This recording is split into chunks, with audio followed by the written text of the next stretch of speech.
In this episode of Teamwork, I'm talking about how to write headlines that engage and convert. Let's get to it.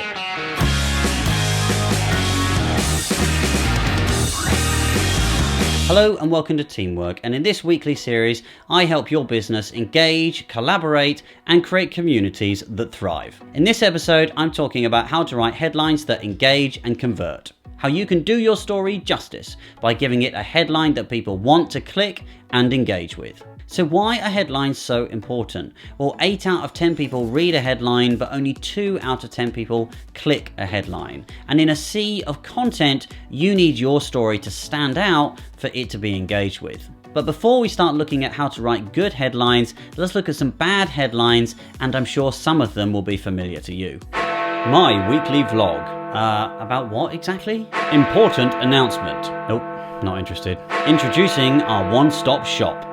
That's vague. Team updates. Why would I click that? Important leadership changes. Who? Weekly newsletter. No. So why don't these headlines work? Well, some of them are ambiguous and they don't describe the story, and some just don't offer any value that would drive a user to click them. You need to be making a promise to that reader and delivering on that promise. Copywriters recommend that you start with the headline before you write the story. A good headline will help keep your story concise and delivering on the promise that you make to your reader. It's better to make your story more specific than write something too broadly. If your headline doesn't target a specific topic or outcome, then people aren't as likely to click it. So let's have a look at some better examples of headlines. How working out loud saved £50,000 a month. Do you recognize the warning signs of internet fraud? Quite simply, the best user experience I've ever encountered. How do I know which mutual fund might be right for me? Save 2 hours a day on email with this one simple thing. Part of writing a good headline is knowing what words people are looking for, and the Google keyword tool will help you find out just that. Look for the topics you're going to write about and the exact phrases people are using to find them. Use tools like BuzzSumo to look at lists of the high-performing headlines on social networks. And one of my favorites is CoSchedule's Headline Analyzer.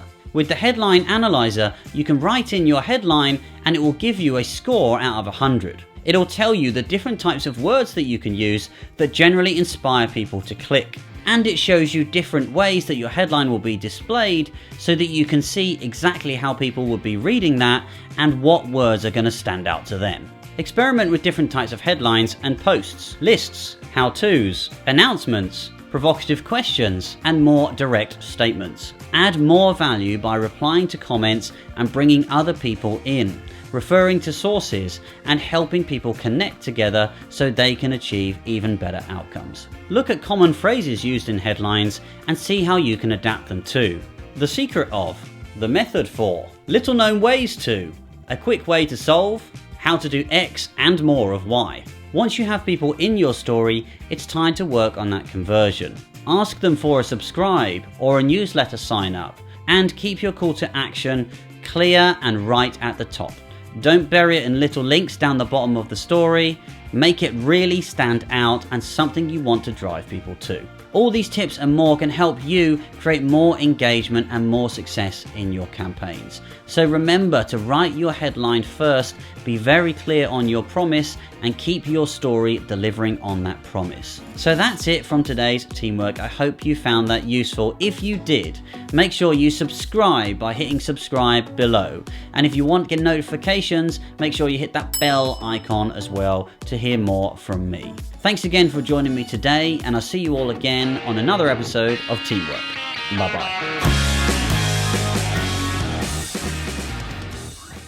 Cat gets stuck up a tree. Owner says, you can leave him there. The new smartphone that also microwaves your brain. New weight-saving measures on flights provide discounts for empty bladders. Big Ben accidentally strikes 13 times. The world asks, have we gained an extra hour? 4 ways to do 3 things in your life twice as well. The bus network that charges you for the stops you didn't go to. New robots employed for customer service made deliberately unfriendly to reduce incoming calls. How watching a hamster wheel for 3 hours can improve your stress levels.